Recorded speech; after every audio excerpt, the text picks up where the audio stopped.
इन Einstein का मानना था कि दोनों ही जगहों पर अगर आप टाइम को एक तरह से फील करना चाहते हैं तो उनके कंफर्टेबल और अनकंफर्टेबल होने के टैग को हटा दें। इन सब में 1 सेकंड की कीमत 1 सेकंड ही थी, लेकिन रतन टाटा के 1 सेकंड की कीमत 80 सेकंड है। ऐसा इसलिए क्योंकि हर एक साल में अपनी हर एक कंपनी को एक दिन का टाइम देते हैं। अपने टाइम को माइक्रो लेवल पर मैनेज करने के लिए आपको अपने मूड यानी कि माइंडसेट को भी बेहतर रखना होगा, और यह होगा अपने सबकॉन्शियस को बैलेंस में रखकर। Defer no time, delays have dangerous ends, यानी कि टाइम का एक भी कतरा बर्बाद ना करें, क्योंकि टाइम की बर्बादी के रिजल्ट बहुत ही खतरनाक साबित हो सकते हैं। और विलियम शेक्सपियर की यह लाइन सुनने के साथ ही आपको कई ऐसे खतरनाक रिजल्ट याद आ चुके होंगे, और उन खतरनाक रिजल्ट से पहले आपने टाइम वेस्ट ना करने के लिए बहुत से एफर्ट भी दिए होंगे, लेकिन उन एफर्ट्स का फायदा अक्सर हमें नहीं मिल पाता। इसके कई कारण हैं। जैसे अगर पहली कारण की बात करें तो हमेशा हम टाइम को एक कंफर्टेबल मीन के तौर पर देखते हैं। जैसे अगर आपसे कहा जाए कि आपके पास किसी काम को करने के लिए 1 महीना है, तो आप उस काम को उतना अर्जेंसी के साथ नहीं करेंगे। लेकिन अगर आपसे कहा जाए कि आपके पास सिर्फ 29 दिन हैं, तो शायद यह काम आपको अर्जेंट लगने लगे। दूसरा कारण है अपनी प्रॉब्लम को पहचाने बिना उन्हें सॉल्व करने की कोशिश करना। जैसे हो सकता है कि आप ऐसे इंसान हो जो किसी काम को शुरू तो कर पाते हैं, लेकिन उसे लगातार करना आपके लिए मुश्किल हो जाता है। और हो सकता है आप ऐसे इंसान हो जिन्हें किसी काम को शुरू करने में ही प्रॉब्लम होती हो। इस तरह टाइम से जुड़ी हर इंसान की प्रॉब्लम अलग अलग हो सकती है। लेकिन आज की इस बातचीत में हम अलग अलग 8 हिस्टोरिकल पर्सनैलिटीज की टाइम मैनेजमेंट स्किल्स को करीब से दिखेंगे। ये सभी अलग अलग पर्सनैलिटीज हैं। कोई साइंटिस्ट है, तो कोई इंडस्ट्रियलिस्ट, कोई ऑथर है, तो कोई स्पिरिचुअल लीडर। इन सब अलग अलग पर्सनैलिटीज के माइक्रो लेवल टाइम मैनेजमेंट को जानने के बाद टाइम मैनेजमेंट आपके लिए एक हॉबी बन जाएगा। तो चलिए फिर शुरू करते हैं। Swami Vivekanand ji, time is nothing but the method of our thinking, but we are the eternally present, tense time is in me, not I in time। यानी कि टाइम कुछ भी नहीं है, ये बस सोचने का एक तरीका है, और हम सभी प्रेजेंट में मौजूद हैं। टाइम मुझ में है ना कि मैं टाइम में ये कहना था। स्वामी विवेकानंद जी का वो टाइम को कुछ भी नहीं समझते थे, और यह भी सही है क्योंकि टाइम सिर्फ एक रास्ता है और आप रास्ते को मैनेज नहीं करते। आप या तो उस पर चलते हैं या फिर बैठ जाते हैं। हालांकि बस फर्क इतना सा है कि वो रास्ता भी अपनी स्पीड से चल रहा है। जब स्वामी जी टाइम के कॉन्सेप्ट को ही नहीं मानते थे, तो उनका जिक्र इस वीडियो में क्यों? क्योंकि स्वामी जी ने अपने 39 सालों के जीवन में बिना टाइम मैनेजमेंट के कॉन्सेप्ट को अप्लाई किया। अपनी लाइफ के हर एक मिनट को सही जगह पर यूज किया। उनके कॉन्सेप्ट को समझने के लिए हम यह समझते हैं कि आपको मिलने वाला हर दिन एक लकड़ी की अलमारी की तरह है, जिस पर आप जो चाहे रख सकते हैं, लेकिन एक बार रख देने के बाद उसे हटाया नहीं जा सकता। अब अगर आप उस पर जरूरी और अच्छी चीजें रख दें तो आपको स्पेस मैनेजमेंट की जरूरत नहीं पड़ेगी। उसी तरह अगर आप जरूरी काम, हॉबीज और एक्टिविटीज में डिफरेंस कर सकें तो आपको टाइम के बारे में सोचना ही नहीं पड़ेगा। Nikola Tesla. निकोला टेस्ला एक इंट्रोवर्ट साइंटिस्ट थे जिन्हें अपनी लैब में टाइम बिताना कॉन्फ्रेंस में टाइम बिताने से ज्यादा पसंद था, और उनके साथ अक्सर यह होता था कि वह किसी प्रोजेक्ट या फिर किसी एक्सपेरिमेंट को शुरू करते और 20-20 घंटे उसी में लगे रहते। हम सब अपनी लाइफ के किसी ना किसी फेस में कोई ऐसा काम लेकर बैठ जाते हैं जिसमें हमें इस तरह के डेडिकेशन की जरूरत पड़ती है। हो सकता है कि आप कोई एग्जाम क्रैक करना चाहते हो या फिर कुछ और आप अपने टाइम को मैनेज नहीं कर पा रहे हो। निकोला टेस्ला अपने टाइम को एनर्जी की तरह देखते थे। उन्हें लगता था कि टाइम एनर्जी है और उसे आपको अपने ऊपर खर्च करना चाहिए। उन्हें लगता था कि सोशल इंटरफेरेंस उस एनर्जी को खत्म कर देता है। टेस्ला के टाइम से जुड़े 2 गोल्डन रूल्स थे। रूल नंबर 1, टाइम हम बर्बाद नहीं करते, हमसे बर्बाद करवाया जाता है। और इस लाइन के इंपॉर्टेंस को समझने के बाद आप इस वीडियो को पॉज कीजिए और जरा उन एक्टिविटीज के बारे में सोचिए जहां आप टाइम व्यस्त कर रहे हैं। क्या आपकी इस लिस्ट में कोई भी ऐसी एक्टिविटी है जिससे आप अकेले बिना किसी इंटरैक्शन से कर रहे हैं? सोशल मीडिया पर भी हम दूसरों के कंटेंट पर बात करते हैं। इससे टाइम व्यस्त अक्सर दूसरे लोगों के कारण होता है।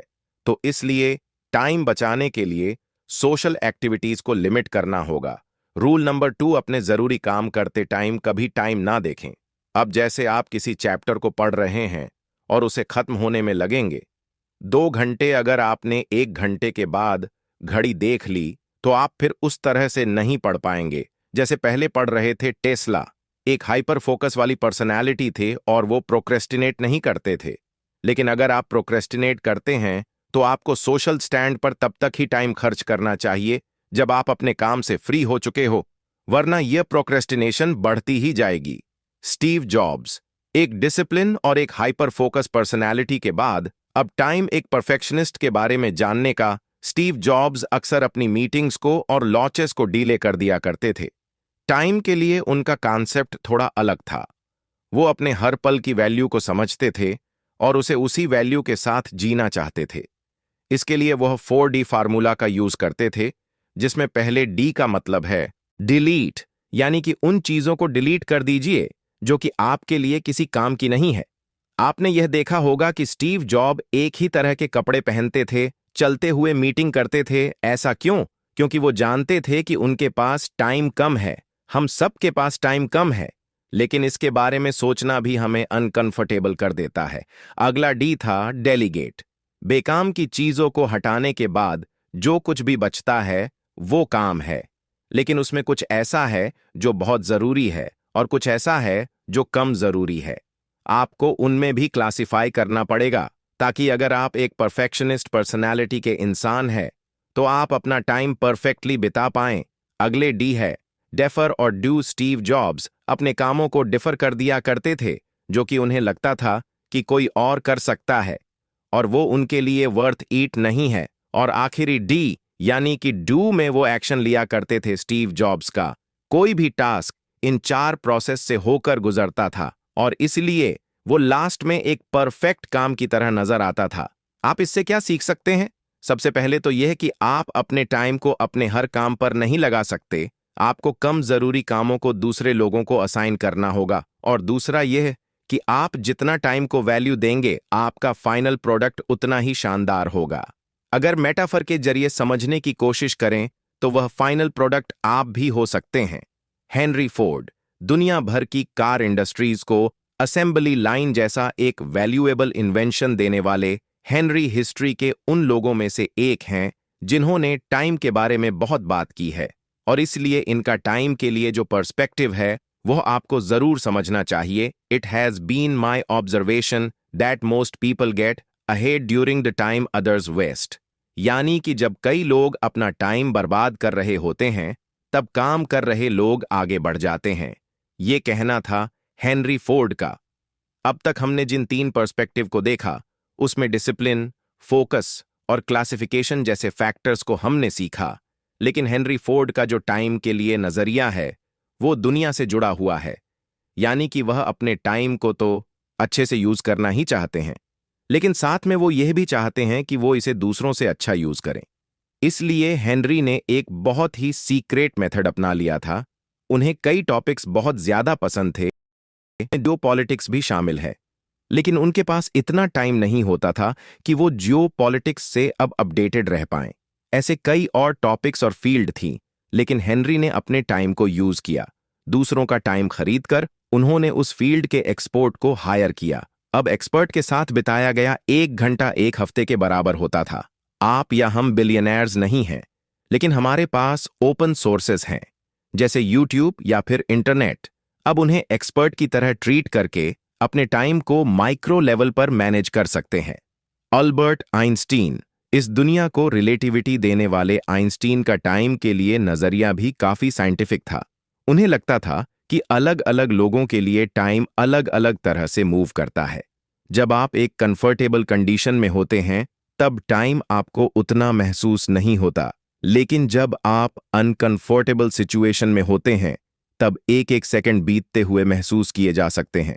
लेकिन आइंस्टीन का मानना था कि दोनों ही जगहों पर अगर आप टाइम को एक तरह से फील करना चाहते हैं तो उनके कंफर्टेबल और अनकंफर्टेबल होने के टैग को हटा दें। आइंस्टीन बैलेंस में बिलीव करते थे, इसीलिए उनका टाइम से जुड़ा पर्सपेक्टिव भी बैलेंस था। उनके पर्सपेक्टिव से जुड़ी सबसे जरूरी बात थी बैलेंस। आइंस्टीन को लगता था कि आप एफर्ट्स तभी कर सकते हैं जब आप सही टाइम ब्रेक ले रहे हैं। यह ब्रेक आपको लेने नहीं है, बल्कि अर्न करने हैं, और उसे आप अर्न करेंगे अपने एफर्ट करने के टाइम को एकदम 100% मेहनत से यूज करके। यानी कि आसान भाषा में कहा जाए तो आइंस्टीन के टाइम मैनेजमेंट में आपको 20 घंटे काम नहीं करना, लेकिन जिन 8 घंटों के लिए आप काम करने वाले हैं उनमें पूरी तरह से फोकस्ड होकर काम कीजिए, ताकि अगले 8 घंटे जब आप अपने टाइम को पढ़ने, म्यूजिक सुनने या फिर किसी और फेवरेट जरूरी काम में खर्च करें तो आपको गिल्ट ना हो। डॉ APJ Abdul Kalam, make the most of the present moment, for it is the only moment that you truly have.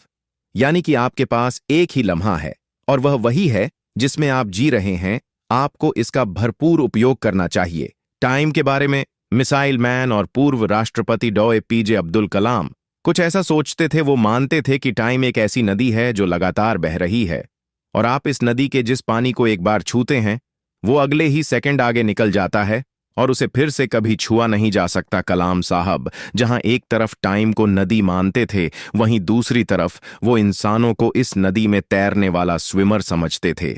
उनकी टाइम मैनेजमेंट का एक बड़ा हिस्सा था कंसिस्टेंसी। जैसे एक लोहे की छड़ी जिस पर आप बार बार हथौड़ा मारते रहे, कुछ देर में वो गर्म होकर टूट जाएगी। उसी तरह प्रॉब्लम भी कई हिस्सों में बट जाएगी और सुलझ जाएगी। लेकिन इसमें एक छोटा सा फैक्टर जो कलाम साहब सबसे जरूरी मानते थे, और वो है डायरेक्शन। जब आप टाइम मैनेजमेंट शुरू कर रहे हैं तो आपको पता होना चाहिए कि आप किस डायरेक्शन में जा रहे हैं। अब यह आपको थोड़ा कंफ्यूजिंग कॉन्सेप्ट लग सकता है। जैसे आपने अपना टाइम मैनेज करके एक शेड्यूल बनाया जिसमें 15 मिनट न्यूज़पेपर के हैं। अब न्यूज़पेपर कई पेजेस का होता है, और अगर आप ढंग से पढ़ने बैठे तो 3 से 4 घंटे लग जाएंगे। लेकिन अगर आपको अपने सेक्शन के बारे में पता है तो आप सिर्फ 15 मिनट में खुद को अपडेट कर सकते हैं।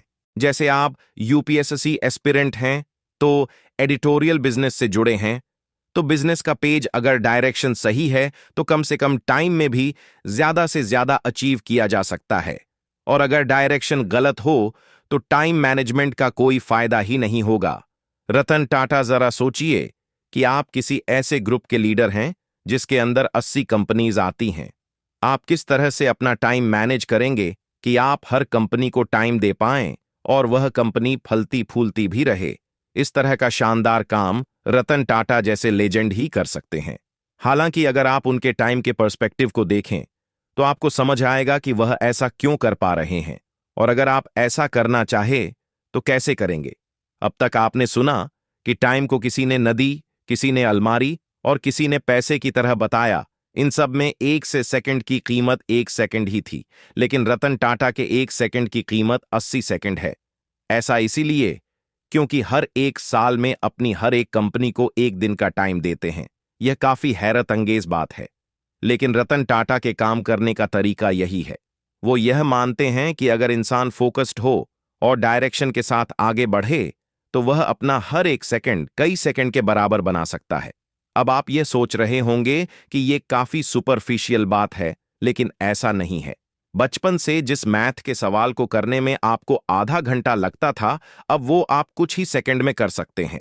इसका मतलब यह नहीं है कि यह दावा सुपरफिशियल है, बल्कि इसका मतलब यह है कि आपने उस सवाल को सीखा और समझा है। जैसे रतन टाटा जी ने अपने टाइम को इस तरह से मैनेज और डेडिकेट किया है कि उनका हर एक सेकंड अपने काम की तरफ फोकस होता है, और ऐसे निकलकर आती है हैरत अंगेज एफिशिएंसी। जोसेफ मर्फी, अच्छा बताइए, आप टाइम को ज्यादा अच्छे से कब यूज कर पाते हैं? क्या तब जब आपका मूड खराब होता है, या फिर तब जब आपका मूड अच्छा होता है? अपने टाइम को माइक्रो लेवल पर मैनेज करने के लिए आपको अपने मूड यानी कि माइंडसेट को भी बेहतर रखना होगा, और यह होगा अपने सबकॉन्शियस को बैलेंस में रखकर। और ऐसा करना हम सीखेंगे the power of your subconscious mind के ऑथर जोसेफ मर्फी के पर्सपेक्टिव की हेल्प से। जोसेफ मर्फी ये मानते थे कि इस दुनिया में जो कुछ भी होता है वो सबकॉन्शियस के जरिए ही होता है, और यह बात सच भी है। तो आपका टाइम मैनेजमेंट भी सबकॉन्शियस के लेवल पर ही होना चाहिए। अब आपका सवाल यह होगा कि सबकॉन्शियस और टाइम का कॉन्सेप्ट एक दूसरे से कैसे जुड़े हुए हैं। दरअसल टाइम के अच्छे यूज के लिए अच्छे माइंडसेट का होना बहुत जरूरी होता है, और अच्छे माइंडसेट के लिए आप जोसेफ मर्फी के 3 की फैक्टर्स को ऑब्जर्व कर सकते हैं। नंबर 1 है प्लानिंग। अगर आपके सबकॉन्शियस को पता होगा कि कौन सा काम कब करना है और कौन सा जरूरी है, तो अपने आप ही आपका टाइम मैनेज हो जाएगा। नंबर 2 है कंसिस्टेंसी। इंसानों की तरह ही इंसानों का सबकॉन्शियस भी लगातार ब्रेक ढूंढता रहता है। इसलिए आपने देखा होगा कि जब आप 10 मिनट के लिए फोन उठाते हैं, तब आपको 2 घंटे बाद याद आता है कि आपने सिर्फ 10 मिनट के लिए सोशल मीडिया खोला था। लेकिन आपका सबकॉन्शियस आपको यह सब कुछ करते हुए देख रहा था। उसने आपको नहीं बताया क्योंकि वो कंसिस्टेंट नहीं है। नंबर 3 है डिसिप्लिन। आपने वीडियो की शुरुआत में ही डिसिप्लिन के बारे में सब कुछ जान लिया था, लेकिन यह डिसिप्लिन थोड़ा अलग है। यह आप किसी भी काम को करने के लिए कितना भी टाइम ले सकते हैं, लेकिन शर्त यह है कि आपको लगातार उसी काम को करते रहना होगा। इस डिसिप्लिन की हेल्प से आपके काम टाइम से पहले होने लगेंगे और आपके सबकॉन्शियस में भी पॉजिटिविटी भर जाएगी।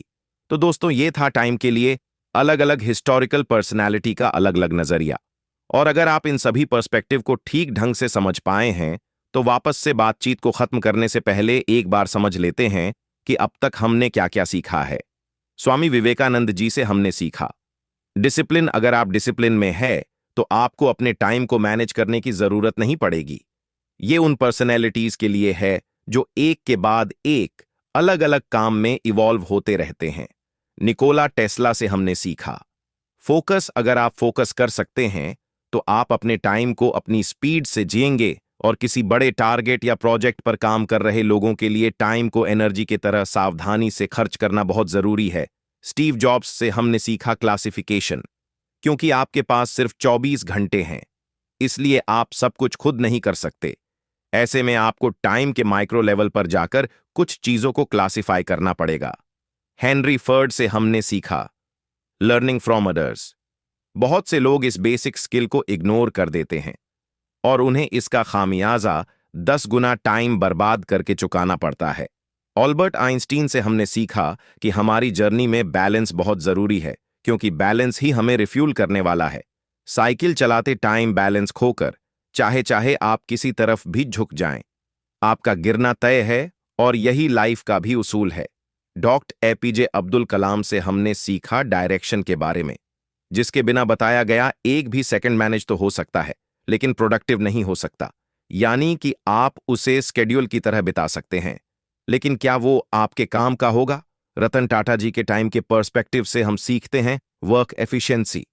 आप जैसे जैसे खुद को बेहतर बनाते जाएंगे, आपके हर सेकंड की वैल्यू कई गुना बढ़ती जाएगी। जोसेफ मर्फी का टाइम का पर्सपेक्टिव जुड़ा है पॉजिटिव माइंडसेट से, जिसके बिना इस बातचीत की कोई भी एडवाइस आपके किसी काम नहीं आने वाली है। तो दोस्तों, ये था माइक्रो लेवल पर टाइम मैनेज करने का तरीका। जाहिर सी बात है, बहुत से लोग यह सोचकर कंफ्यूज होंगे कि कोई डायरेक्ट एडवाइस तो नहीं दी गई है। दोस्तों, डायरेक्ट एडवाइस से जुड़ी कई किताबें और कई वीडियोस मौजूद हैं, लेकिन हम में से हर एक इंसान अलग है, उसकी प्रॉब्लम अलग है, और इसलिए उसकी अप्रोच भी अलग होनी चाहिए। आप इन पर्सनैलिटीज में से अपनी पर्सनैलिटी को ढूंढिए और फिर सॉल्यूशन को अप्लाई कीजिए। आप टाइम से जुड़ी किस तरह की प्रॉब्लम को फेस करते हैं, और इनमें से किसका पर्सपेक्टिव आपको सबसे ज्यादा पसंद आया? हमें कमेंट करके जरूर बताएं। जल्दी मिलते हैं और भी बेहतरीन वीडियो के साथ। Thank you so much.